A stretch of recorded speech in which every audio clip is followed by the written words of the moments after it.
see it. Okay, good. Top and the bottom, yeah, for the most part. Okay, so we're going to continue where we left off. Joshua chapter 14. I'm reading out of the Good News Bible. The division of the territory west of the Jordan. Chapter 14.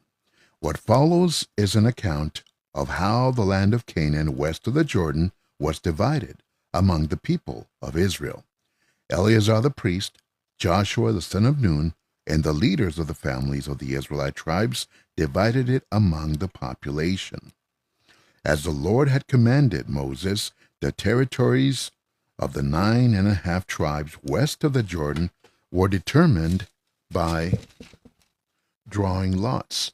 Moses had already assigned the land east of the Jordan to the other 2.5 tribes. The descendants of Joseph were divided into 2 tribes, Manasseh and Ephraim. However, Moses gave the Levites no portion of the territory. Instead, they received cities to live in with fields for their cattle and flocks. The people of Israel divided the land as the Lord had commanded Moses. So, the land was divided exactly as God had instructed Moses years before. Joshua did not change a thing. He followed God's commands precisely. Often we believe that almost is close enough, and this idea can carry over into our spiritual lives. For example, we may follow God's word as long as it feels easy, but ignore it when we do not want to do what God wants. But God is looking for people who will devote themselves completely to following His word and His will. 6. Hebron is given to Caleb. One day, some people from the tribe of Judah came to Joshua at Gilgal. One of them, Caleb, the son of Jephunneh, the Kenizzite, said to him, "You know what the Lord said in Kadesh Barnea about you and me to Moses, the man of God. I was 40 years old when the Lord's servant Moses sent me from Kadesh Barnea to spy out this land. I brought an honest report back to him. The men who went with me, however, made our people afraid. But I faithfully obeyed the Lord my God. Because I did, Moses promised me that my children and I would certainly receive as our possession the land which I walked over. But now look, it has been 45 years since the Lord said that to Moses. That was when Israel was going through the desert, and the Lord, as He promised, has kept me alive ever since. Look at me. I'm 85 years old, and I'm just as strong today as I was when Moses sent me out. I am still strong enough for war or for anything else. Now then, give me the hill country that the Lord promised me on that day when my men and I reported. We told you that the race of giants called the Anakim were there in large walled cities. Maybe the Lord will be with me, and I will drive them out, just as the Lord said." So Caleb was faithful from the very start. As one of the original scouts sent into the promised land, he had seen great cities and giants, and you know what? He still trusted that God would help the people conquer the land. This was back in Numbers chapter 13. Because of Caleb's faith, God promised him a personal inheritance of land. That promise is in Numbers chapter 14 and the first chapter of Deuteronomy. Now here, 45 years later, the land was given to him. Caleb's faith was still unwavering.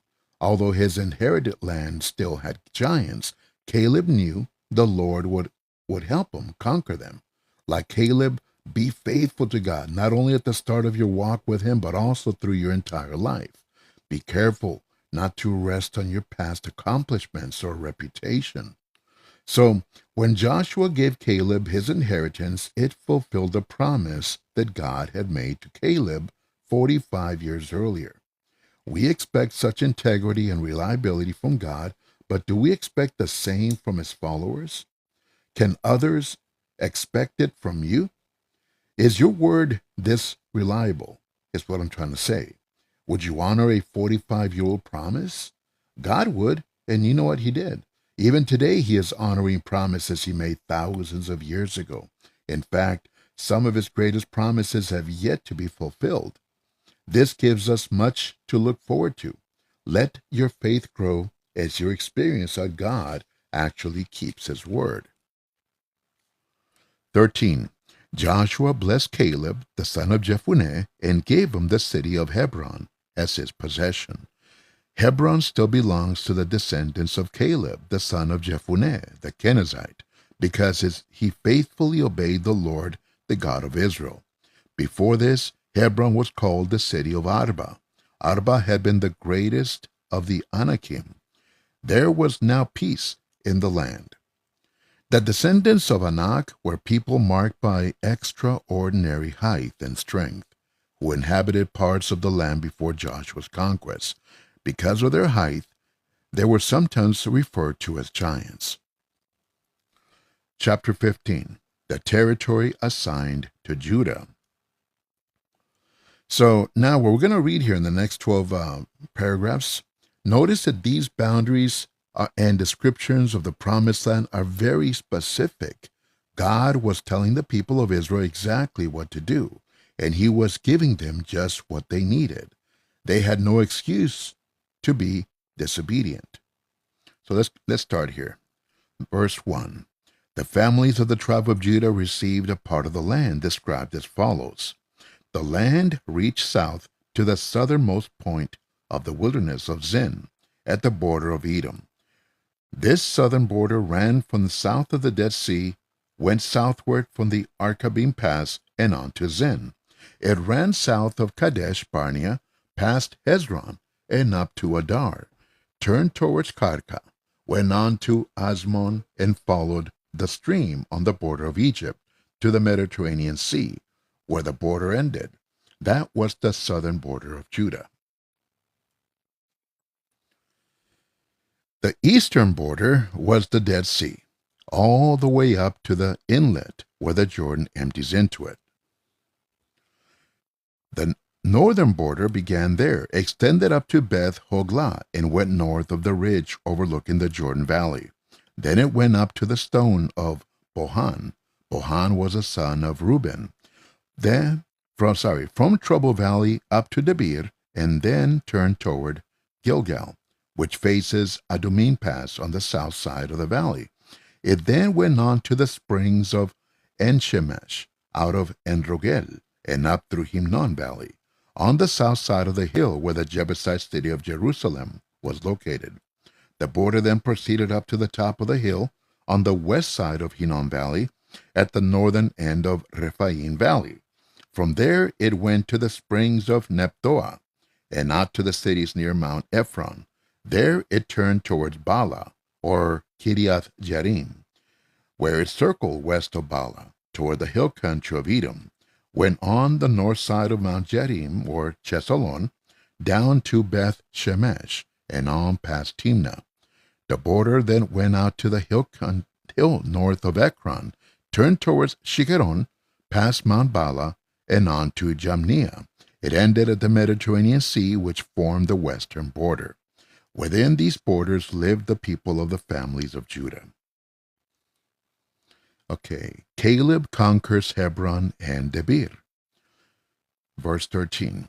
As the Lord commanded Joshua, part of the territory of Judah was given to Caleb, the son of Jephunneh, from the tribe of Judah. He received Hebron, the city belonging to Arba, the father of Anak. Caleb drove the descendants of Anak out of the city, the clans of Sheshai, Ahiman, and Talmai. From there he went to attack the people living in Debir. This city used to be called Kiriath Sefer. Caleb said, I will give my daughter Aksa in marriage to the man who succeeds in capturing Kiriath Sefer. Othniel, the son of Caleb's brother Kenaz, captured the city. So Caleb gave him his daughter Aksa in marriage. On the wedding day, Othniel urged her to ask her father for a field. She got down from her donkey, and Caleb asked her what she wanted. She answered, I want some water holes. The land you have given me is in the dry country. So Caleb gave her the upper and lower springs. Okay, so Othniel became Israel's first judge after Joshua's death. This is going to be in Judges chapter 1 and Judges chapter 3. Othniel, remember the name Othniel. He played an important role in reforming Israel by chasing away an impressive enemy army and bringing peace back to the land. Here we see Caleb's legacy of faithfulness continue to the next generation. So Aksa asked Caleb for springs of water because her land was in the south and was actually very, very dry. Caleb probably granted her request as a wedding present. Okay, so let's continue. The cities of Judah. This is the land that the families of the tribe of Judah received as their possession. The cities farther south that belonged to them. Those were near the border of Edom, were Kebzil, Eder, Jagur, Kina, Dimonah, Adada, Kedesh, Hazor, Itnan, Ziph, Telem, Bealoth, Hazor Hadata, Kerioth Hezon, or Hazor, Amam, Shema, Molada, Hazar Gada, Heshmon, Beth Pelet, Hazar Shual, Beersheba, Biziotia, Bala, Iem, Ezem, Elotad, Shezil, Horma, Ziklag, Madmana, Sansana, Lebaoth, Silhim, Ain, and Rimon, 29 cities in all, along with the towns around them. The cities in the foothills were Eshtaol, Zorah, Ashna, Zanoah, Enganim, Tapua, Enam, Jarmuth, Adulam, Soko, Azekah, Sharaim, Adithaim, Gederah, and Gedetoraim, 14 cities along with the towns around them. There were also Zenan, Haradasha, Migdal, Dilean, Mizpah, Jokthil, Lashish, Boskath, Eglon, Kabon, Lakman, Chitlich, Gederoth, Beth-dagon, Naman, and Makeda, 16 cities along with the towns around them. There were also Libnah, Ether, Ashan, Iptham, Ashna, Nezib, Keilah, Akzib, and Masheran, 9 cities along with the towns around them. There was Ekron with its towns and villages, and all the cities and towns near Ashdod, from Ekron to the Mediterranean Sea. There were Ashdod and Gaza with their towns and villages, reaching to the streams on the border of Egypt and the coast of the Mediterranean Sea. In the hill country there were Shamir, Jatir, Soko, Dana, Kiriath Sefer, or also known as Debir, Anab, Eshtemoa, Anim, Goshen, Holon, and Gilo, 11 cities along with the towns around them. There were Arab, Duma, Eshan, Janim, Beth Tapua, Afekah, Humta, Hebron, and Zior, 9 cities along with the towns around them. There were Maon, Carmel, Ziph, Juta, Jezreel, Jokdeam, Zanoah, Cain, Gibeah, and Timnah, 10 cities along with the towns around them.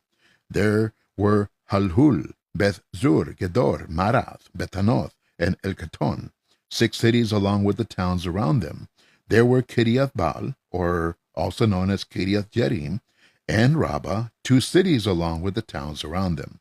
In the desert there were Beth Arabah, Midin, Sekaka, Nibashan, Salt City, El Gedi, 6 cities along with the towns around them. But the people of Judah were not able to drive out the Jebusites who lived in Jerusalem. The Jebusites still lived there with the people of Judah. Okay, there we go. You can see now, right? Okay. So, 16. The territory assigned to Ephraim and West Manasseh. The southern boundary of the land assigned to the descendants of Joseph started from the Jordan, near Jericho, at a point east of the springs of Jericho, and went into the desert. It went from Jericho up into the hill country as far as Bethel. From Bethel it went to Luz, passing on to Ataroth Adar, where the Archites lived. It then went west to the area of Jephthalites, as far as the area of lower Beth Horon. It went on from there to Gezer and ended up the Mediterranean Sea. The descendants of Joseph, the tribes of Ephraim and West Manasseh, received this land as their possession. So, although Joseph was one of Jacob's 12 sons, he did not have a tribe named after him. This was because Jacob took Joseph's sons, Ephraim and Manasseh, as his own. This is back in Genesis 48. And their inheritance fulfilled the blessing Jacob had spoken over Joseph, and by extension, his sons. This is Genesis 49. Now, through his two sons, Joseph, as the oldest son of Jacob's wife Rachel, received a double portion of the inheritance. The largest territory and the greatest influence in the northern half of Israel belonged to their tribes. Ephraim.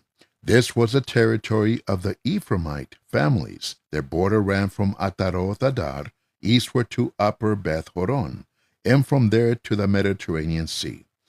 Mikmethath was on the north. East of there, the border went toward Tanath, Shiloh, and went past to the end of Janoah.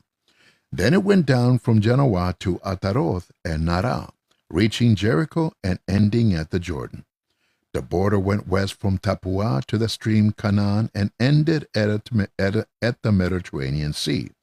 This was the land given to the families of the tribe of Ephraim as their possession, along with some towns and villages that were within the borders of Manasseh, but given to the Ephraimites. But they did not drive out the Canaanites who lived in Gezer. So the Canaanites have lived among the Ephraimites to this day, but they have been forced to work as slaves. So, people, are you seeing a pattern here? A slight little pattern. It's like basically a downward spiral. You go up the roller coaster, right? You're at the very top, and then everything seems good, and all of a sudden you see down, and down you go. And for roller coasters, it might be thrilling, but for these people, it is horrendous because they are not listening to the word of God. God had told them through Moses and even through Joshua, they were to drive out all the people living there. So first we have here, we have the cities of Judah, which was Jerusalem, which sounds like a great city because it was later on, but at this point it was inhabited by Jebusites, who were Canaanites in essence. They were supposed to be totally destroyed and definitely driven out of the town. They couldn't do it, so they let them live there. That was a pattern right there that was bad. And then right here, with Ephraim, same thing. It says in verse 10, but they did not drive out the Canaanites who lived in Gezer. So that right there is the beginning of the end. You're going to see a pattern emerging where they start assimilating and getting along, and they're not supposed to get along. They're supposed to be totally destroyed. They're going to start getting along with them, living with each other. And say, but they are slaves. It doesn't matter. The point is they're living with each other. So these Canaanites are going to be influencing or basically poisoning the Israelites into worshiping other gods and other cultures. And it's going to be really, really, really, really bad. You're going to notice in the next book, in the book of Judges, it starts off bad, right? It literally, it doesn't start that good. No, not at all. It starts off bad because he already is getting bad right here. But then by the end, by the third part of the book of Judges, the society is so corrupted and twisted that they actually see bad things as good. Just wait till we get to that, especially Micah, the story of Micah. But we'll get to that in a few days. Let's continue. Chapter 17, West Manasseh. A part of the land west of the Jordan was assigned to some of the families descended from Joseph's older son Manasseh. Machir, the father of Gilead, was Manasseh's oldest son and a military hero. So Gilead and Bashan, east of the Jordan, were assigned to him. The land west of the Jordan was assigned to the rest of the families of Manasseh: Abiezer, Helek, Azriel, Shechem, Hefer, and Shemida. These were male descendants of Manasseh, the son of Joseph, and there were heads of families: Zelophehad, the son of Hepher, son of Gilead, son of Machir, son of Manasseh, did not have any sons, but only daughters. Their names were Mahlah, Noah, Hoglah, Milcah, and Tirzah. They went to Eleazar the priest and to Joshua the son of Nun and to the leaders and said, "The Lord commanded Moses to give us, as well as our male relatives, a part of the land to possess." So as the Lord had commanded, they were given land along with their male relatives. This is why Manasseh received 10 shares in addition to Gilead and Bashan on the east side of the Jordan. Since his female descendants as well as his male descendants were assigned land, the land of Gilead was assigned to the rest of the descendants of Manasseh. Okay, 7. The territory of Manasseh reached from Asher to Mikmetath, east of Shechem. The border that went south to include the people of Tepuah. The land around Tepuah belonged to Manasseh. From the town of Tepuah on the border belonged to the descendants of Ephraim. The border that went down to the stream Kanah, the city south of the stream belonged to Ephraim, even though they were in the territory of Manasseh. The border of Manasseh proceeded along the north side of the stream and ended at the Mediterranean Sea. Ephraim was to the south, and Manasseh was to the north, with the Mediterranean Sea as their western border. Asher was to the northwest, and Issachar to the northeast. Within the territories of Issachar and Asher, Manasseh possessed Beth-shan and Ibleam, along with their surrounding towns, as well as Dor, the one on the coast, Endor, Tanakh, Megiddo, and the surrounding towns. The people of Manasseh, however, were not here we go again. The people of Manasseh, however, were not able to drive out the people living in those cities. So the Canaanites continued to live there. Even when the Israelites became stronger, they did not drive out all the Canaanites, but they did force them to work for them. But that wasn't God's command. So occasionally we've read that the text says the Israelites did not drive out the people of the land, right? So we had that in chapter 15, verse 63, in chapter 17, verse 12, and in verse 16, verse 10. So this was contrary to God's explicit desire and command. Remember in chapter 13? The failure to remove completely the pagan people and their gods from the land would cause many problems for the nation. The book of Judges records many of these problems.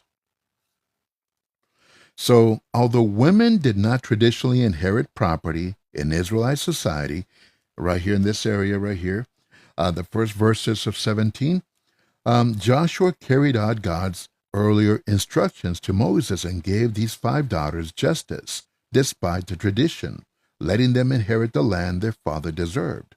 This was back in Numbers 27. In fact, God had told Moses to add a law that would help other families in similar circumstances pass along property fairly. Joshua was now carrying out this law. We can easily refuse to honor a reasonable request because we have never done it that way before. That's a good excuse. But you know what? Like Moses and Joshua, we should look carefully at the intent of the law and the merits of each case before deciding. Let's continue to 14 here. Ephraim and West Manasseh request more land. The descendants of Joseph said to Joshua, why have you given us only part of the land to possess as our own? There are many of us, because the Lord has blessed us. Joshua answered, if there are so many of you, and the hill country of Ephraim is too small for you, then go into the forest and clear a ground for yourselves in the land of the Perizzites and the Rephaim. They replied, the hill country is not big enough for us, but the Canaanites in the plains have iron chariots, both those who live in Beth-shan and the surrounding towns and those who live in Jezreel Valley.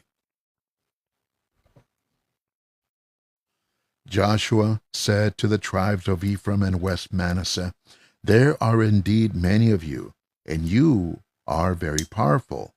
You shall have more than one share. The hill country will be yours, even though it is a forest. You will clear it out and take possession of it from one end to the other.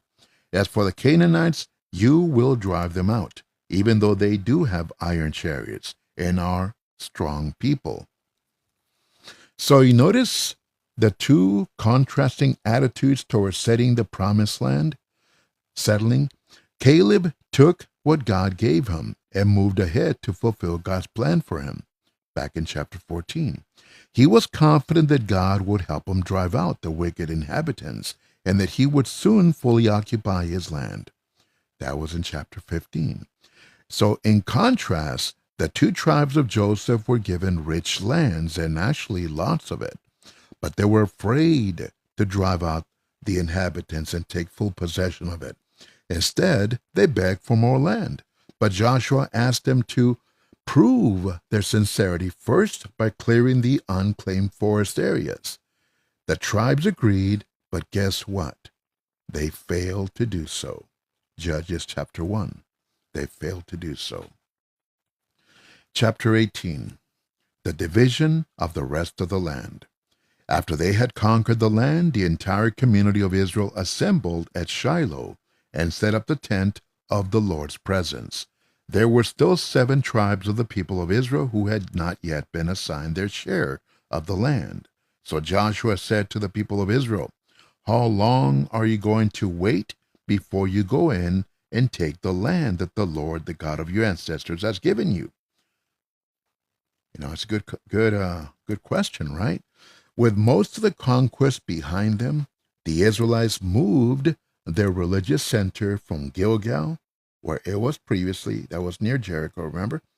This was probably the first permanent location for the tabernacle. Its central location in the land made it easier for the people to attend the special worship services and yearly festivals. Later, the family of Samuel, a great priest and prophet, would travel annually to Shiloh. And on one trip, when Samuel was a small boy, he would be left there to stay with Eli the priest. This will be in 1 Samuel. The tabernacle would remain in Shiloh through the period of the Judges, which would be about 300 years. Apparently, the city was destroyed by the Philistines when the Ark of the Covenant was captured. This is in 1 Samuel chapter 4 and chapter 5. Shiloh never lived up to its reputation as Israel's religious center, for later references in the Bible point to the wickedness and idolatry in that city.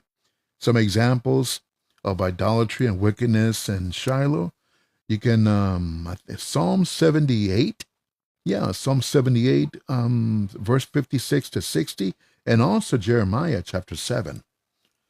Okay, let's continue here. Let me have 3 men from each tribe. I will send them out over the whole country to map out the territory that they would like to have as their possession. Then they are to come back to me. The land will be divided among them in 7 parts.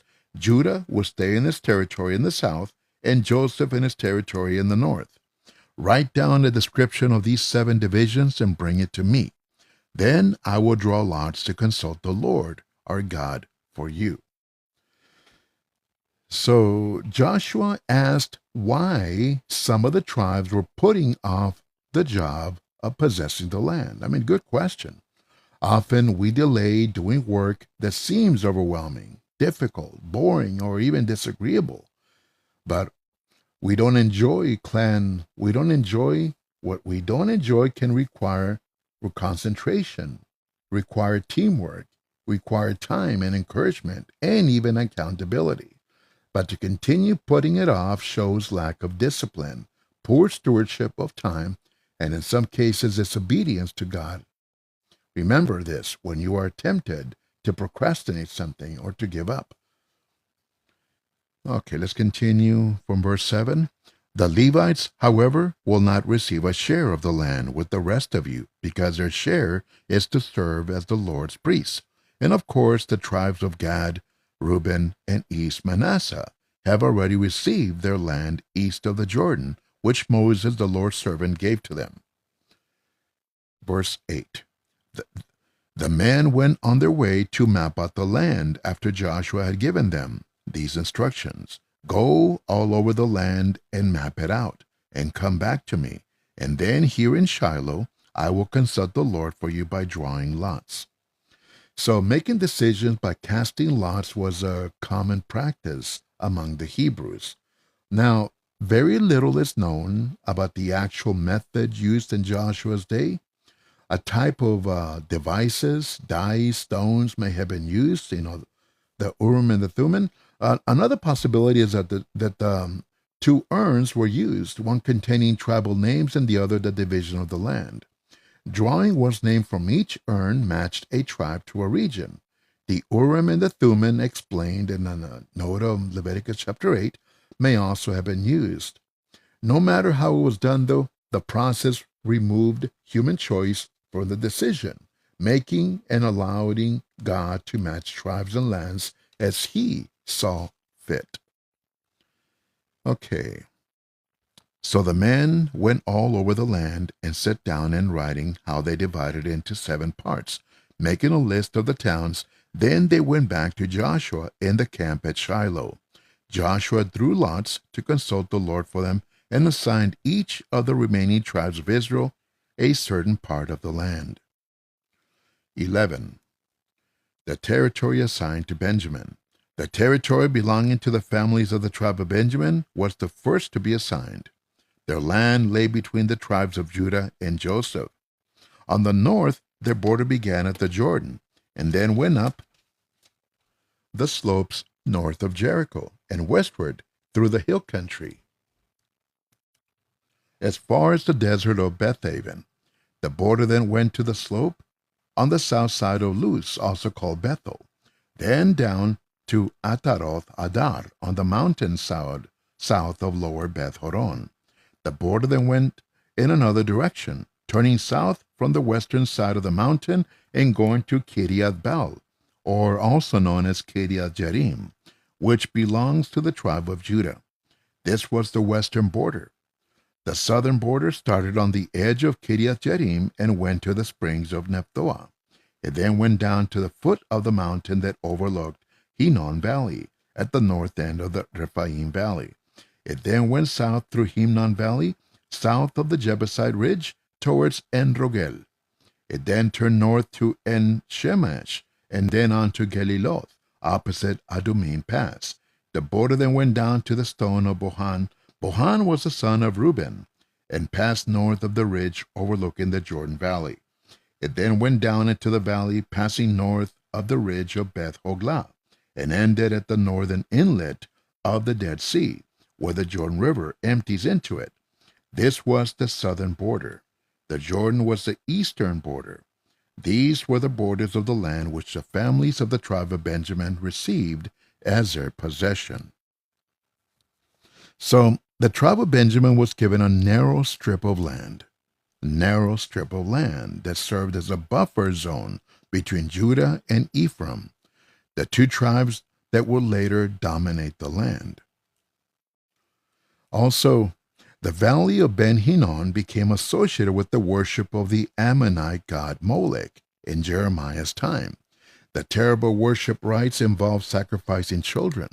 Later, the valley was used for burning garbage and the corpses of criminals and animals, so its name became a synonym for hell, also became known as Gehenna.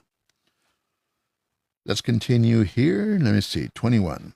The cities belonging to the families of the tribe of Benjamin were Jericho, Beth Hoglah, Emek, Keziz, Beth Araba, Zemeraim, Bethel, Avim, Para, Ophrah, Sheteparatmoni, Ophni, and Geba, 12 cities along with the towns around them. There were also Gibeon, Ramah, Beeroth, Mizpah, Shephirah, Moza, Rechem, Irpil, Tarala, Zela, Halep, Jebus, or known as Jerusalem, Gibeah, and Kiriath Jearim, 14 cities along with the towns around them.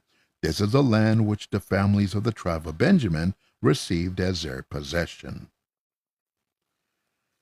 Amen. Let me see.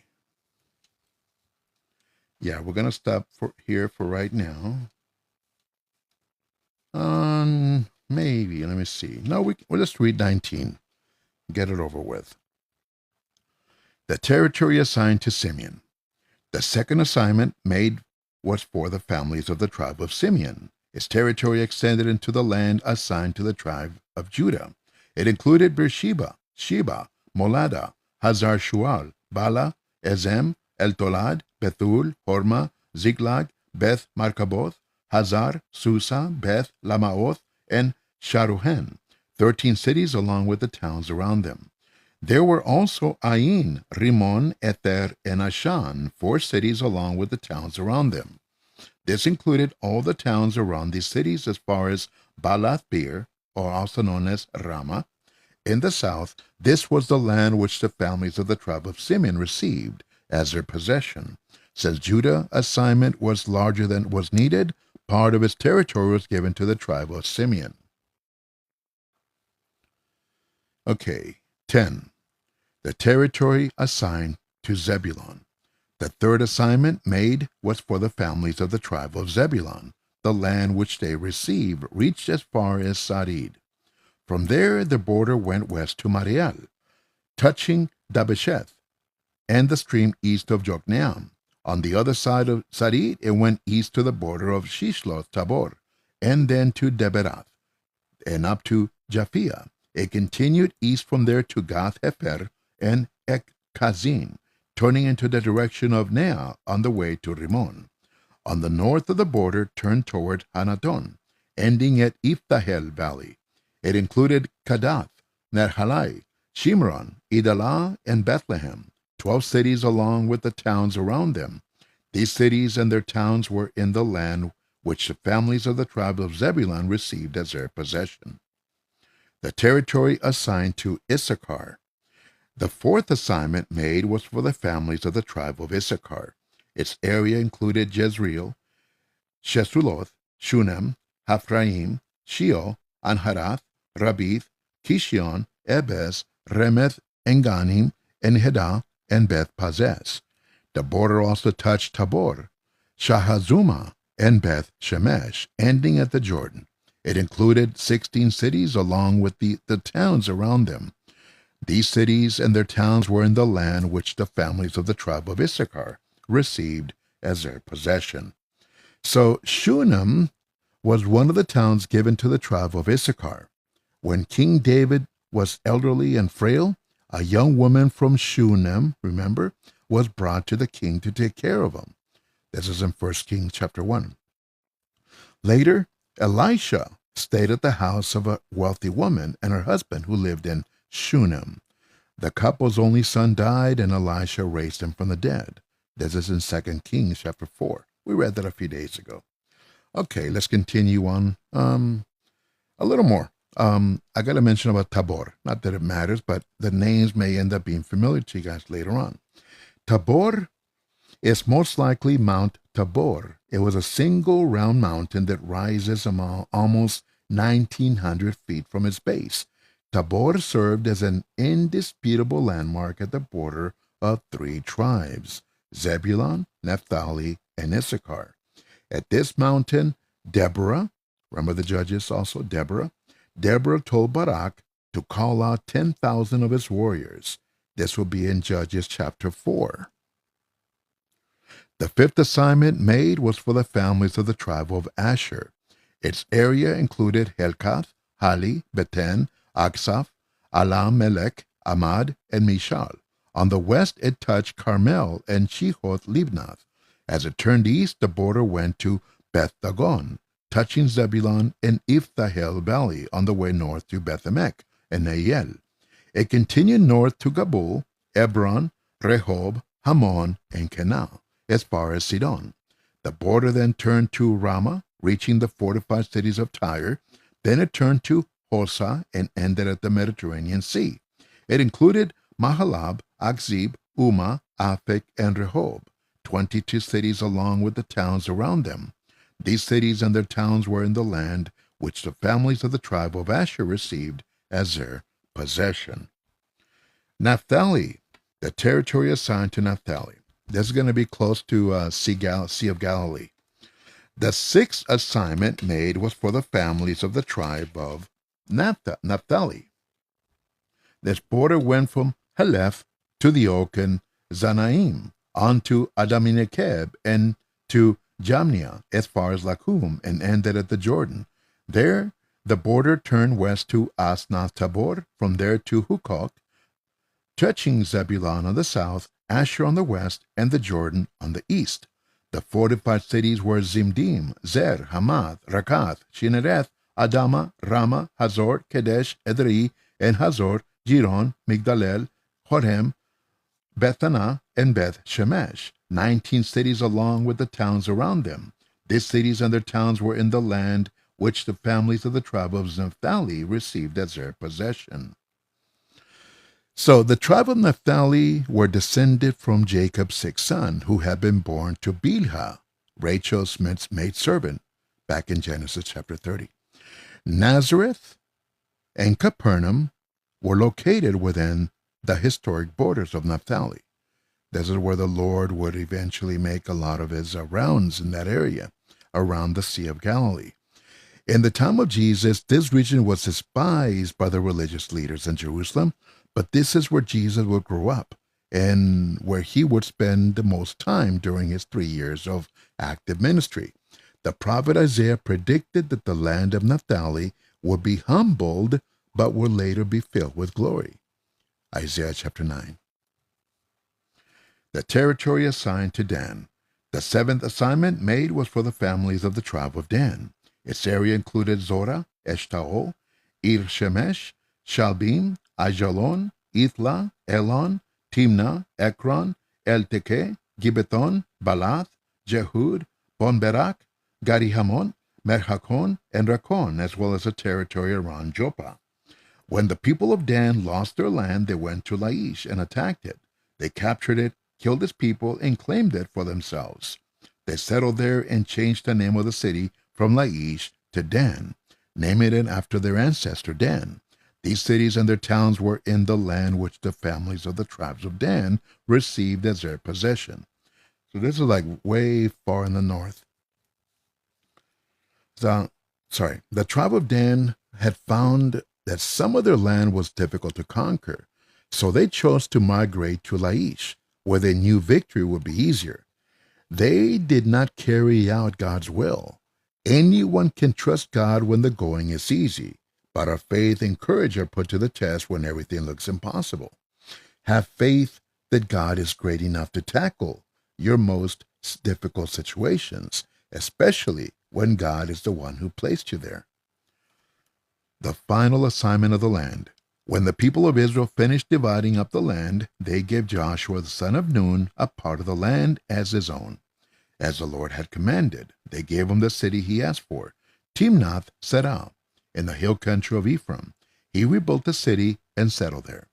Eleazar the priest, Joshua the son of Nun, and the leaders of the families of the tribes of Israel assigned these parts of the land by drawing lots, to consult the Lord at Shiloh at the entrance of the tent of the Lord's presence. In this way they finished dividing the land. So there were several good reasons for establishing these well-set boundaries instead of turning the promised land into a single, undivided nation. There's several reasons. First of all, the boundaries gave each tribe ownership of an area, promoting loyalty and unity that would strengthen each tribe. 2. The boundaries delineated areas of responsibility and privilege, which would help each tribe develop and mature. 3. The boundaries reduced conflicts that might have broken out if everyone had wanted to live in the choicest areas. And 4. The boundaries fulfilled the promised inheritance for each tribe, many declared in the blessings given many years earlier by Jacob in Genesis 48. All right, people, now we're done.